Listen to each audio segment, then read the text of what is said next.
اللہ رب العزت نے کم و بیش 1,24,000 انبیاء اور رسول بھیجے. نبیوں اور رسولوں کو اللہ رب العزت نے معجزات عطا فرمائے.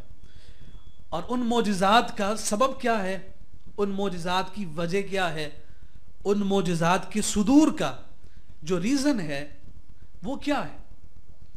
تو پھر بزرگ جواب دیتے ہیں, فرماتے ہیں کہ یہ جو معجزہ ہوا کرتا ہے کسی بھی نبی کی نبوت پر دلیل ہوا کرتا. جیسے حضرت داؤد علیہ السلام کو اللہ رب العزت نے یہ معجزہ عطا فرمایا کہ ایسی خوبصورت آواز آپ کو عطا کی گئی تھی کہ جب آپ اس خوبصورت آواز میں کلام الہی کی تلاوت کیا کرتے تھے تو ہوائیں بھی رک جاتی تھیں, درخت بھی رک جاتے تھے اور اڑتے ہوئے پرندے بھی رک جاتے تھے, اور حضرت داؤد علیہ السلام کی خوبصورت آواز میں کلام ربی کو سنا کرتے تھے.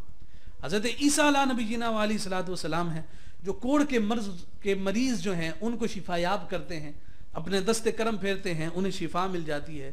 پیدائشی جو نابینا ہے اسے بینائی عطا کرتے ہیں. یہ ان کی نبوت پر دلیلیں تھیں. حضرت موسیٰ علیہ السلام کے تذکرے اور ان کے معجزات کو تو خود قرآن نے ذکر کیا, لیکن یہاں یہ بات ذہن نشین رہے کہ دیگر تمام انبیاء اور رسول کے معجزات ایک طرف اور تاجدار کائنات صلی اللہ علیہ وآلہ وسلم کے معجزات ایک طرف. حسن یوسف دم عیسیٰ ید بیضا داری آنچ خوبا ہمدارن تو تنہا داری.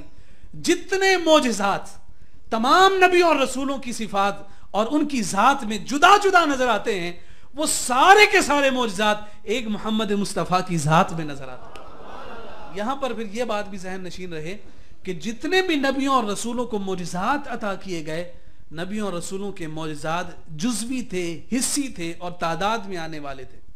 کسی کو 1 معجزہ عطا کیا, کسی کو 2 معجزے عطا کیے, کسی کو 3, کسی کو 4 اور 9 تک معجزات ذکر کیے گئے کہ اللہ رب العزت نے یہ معجزات عطا فرمائے. مگر آقا کائنات صلی اللہ علیہ وآلہ وسلم کے معجزات نہ جزوی اور حصی ہیں اور نہ حضور علیہ الصلوۃ والسلام کے معجزات گنتی میں آنے والے ہیں.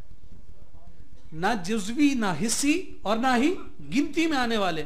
اس انداز میں بھی دیکھیے کہ سیرت بے مثل اور بے مثال ہے.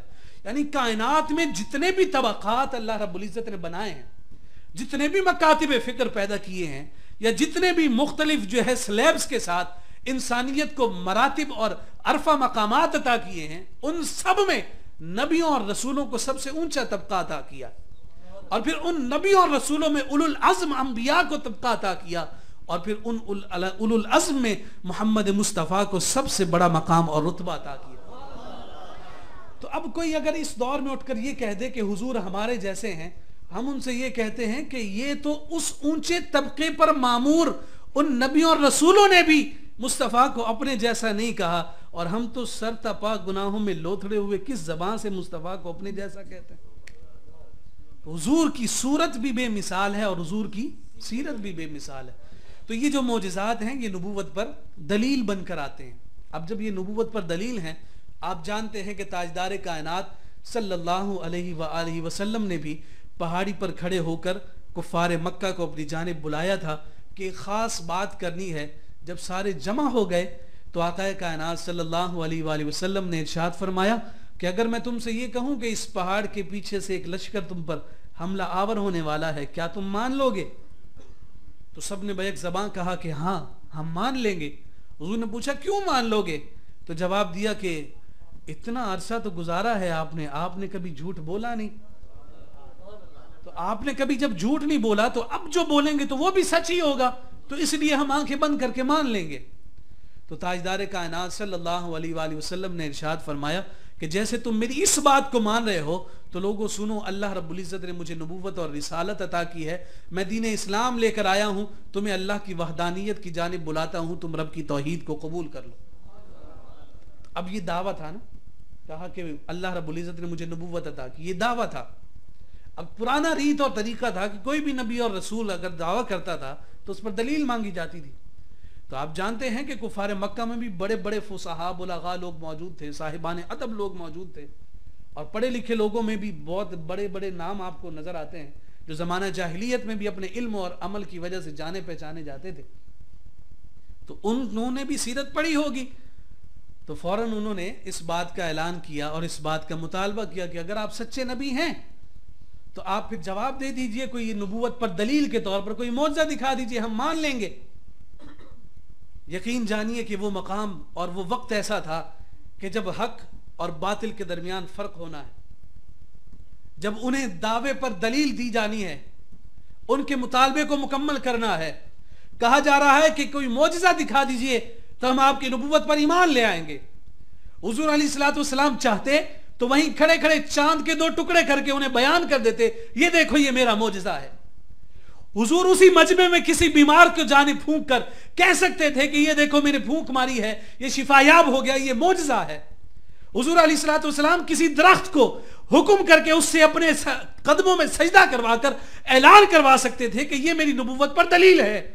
حضور علیہ السلام کنکر سے کلمہ پڑھوا کر آقا کائنات صلی اللہ علیہ وسلم اپنی نبوت پر دلیل پیش کر سکتے تھے۔ اگرچہ یہ سارے معجزات اور ان سارے معجزات کا حسن مصطفیٰ کی نبوت پر دلیل ہے، مگر وہ سب سے پہلا وقت جب یہ دلیل مانگی گئی تھی تو آقا کائنات نے نہ سورج کو پلٹایا، نہ چاند کو 2 ٹکڑے کیا، نہ کنکر سے کلمہ پڑھوایا، نہ درخت سے سجدہ کروایا، نہ بیمار کو شفا یاب کیا۔ حضور نے ایسا کوئی معجزہ عطا نہیں کیا۔ جب انہوں نے کہا کہ نبوت پر دلیل پیش کرو تو آقا کائنات صلی اللہ علیہ وسلم نے فرمایا فقد لبثت فیکم عمرا من قبلی، لوگوں تمہارے ساتھ میں 40 سال کی زندگی گزار کے آیا ہوں، کیا تم نے کبھی مجھے جھوٹ بولتے دیکھا؟ نہ تم نے مجھے کبھی غیبت کرتے دیکھا، نہ کسی کے ساتھ بددیانتی کرتے دیکھا، نہ کسی کے ساتھ اونچی آواز میں بات کرتے دیکھا، نہ یا کسی کے ساتھ میں نے جو ہے ترخ کلامی کی ہو، کسی کا دل دکھایا ہو۔ سب نے کہا ایسا تو کچھ نہیں نظر آیا۔ کہا یہی 40 سال جو میں تمہارے ساتھ گزار کے آیا ہوں، میں اپنی نبوت پر دلیل کے طور پر تمہارے سامنے پیش کر رہا ہوں۔ اگر اس سیرت میں تمہیں کوئی نقص نظر نہیں آتا تو پھر اس دعوے میں بھی کوئی نقص نہیں ہے۔ سن لو میں اللہ کا سچا نبی اور رسول بن کر آیا۔